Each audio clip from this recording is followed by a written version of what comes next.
Hi guys, what's up? Naghahanap pa ng bagong sapatos. May papakita ko sa iyo. Tapusin mo ang video na to para makita mo nang magustuhan mo, makabili ka. At saan ko nabili para malaman mo rin kung saan ko ito nabili. Tara, ito yun.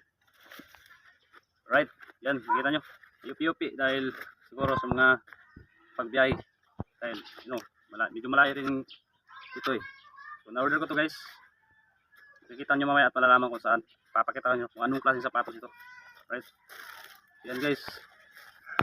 Yung sapatos na sinasabi ko sa inyo. Yupi yung karton pero maganda yung laman at walang damage. Sulit yan guys. Oh. Mukhang mamahalin talaga guys. Dahil yung presyo nito is more than 1,000 plus 1,900 yung presyo, real price nito. Pero nag-sale sila guys. Yan ang kagandahan nito dahil nag-sale. Makikita nyo sa yellow basket ilalagay ko kung ilan na ang presyo nya. Hindi bababa sa 600 500. So just click nyo yung basket kung gusto mo din ito. Napakaganda. Meron silang iba't ibang sizes. Pero ito guys. So, ang panintan nyo. Naganap ko ng sapatos na katulad no. Just click nyo yung basket. Thank you for watching. See you next video. May God bless you. Babu.